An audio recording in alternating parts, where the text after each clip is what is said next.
Alright, today we are going to recap basic probability which you have done in lower secondary school. So please refer to your notes on probability of single event. Alright, I'm going to highlight certain key terms as a review. First, in introduction, alright, sample space is actually a collection of all the possible outcomes or possible cases that you want for your own experiment. Alright, do take note that sample space are usually denoted by a big capital S, and you denote all your possible outcomes or your cases in curly bracket. Okay, what does all this mean? I'm going to show you in the next example. Alright, imagine you have a 6-sided dice. Alright, and you need to record the number that is facing up. So, let P be the event that the recorded number is a prime number. List the sample space. This means you need to tell me what are all the possible cases in a dice. So, as we mentioned above, alright, okay, sample space is denoted by big capital S. And you need to denote all the different cases in the curly bracket.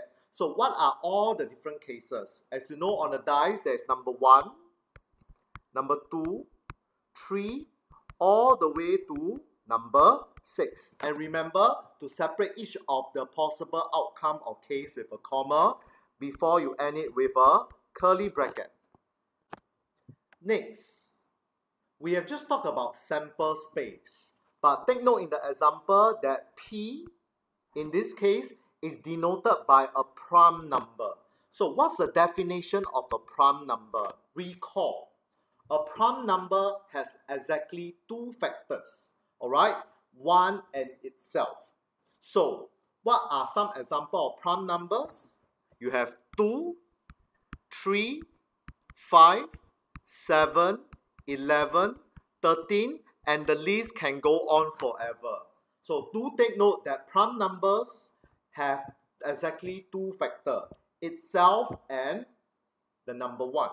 So if I take a look at prime number and I take a look at the sample space that we have in part A, out of the 6 possible outcome or cases, which are the prime number? I'm going to underline now. Number 2, 3, as well as number 5. So what are the outcomes in favor of P? So what are those that is in favor of P? I'm going to write out the outcomes now. So P can be denoted by 2, 3, and 5 because these are all the prime numbers that we have on a dice. In part C, unfavorable. That means you do not want it to be related to P. Since P is a prime number, if you do not want it to be related to P, it means that they must be non-prime numbers. So which are the non-prime numbers that you've listed out in S? I'm going to write them out also. So these are the non-prime numbers, 1, 4, and 6. Alright? So what we have done so far is just listing out all the outcomes. Alright, now we are going to go to probability. Alright, because probability will tell us what are the outcomes that you have at the denominator, at the numerator, over what are all the possible outcomes over at the denominator. Okay, probability is another name for chance. What is the percentage that something would happen? Okay, so if I look at part D, what is the probability that an event X will happen? So what is event X? Okay, X in this case tells us that it's an odd number. Alright, so what's the probability that on the dice when you throw an odd number will happen? Okay, what are the odd numbers? Alright, if you can see, the odd numbers are 1, 3, as well as number 5. So how many there are? There are 3 of them.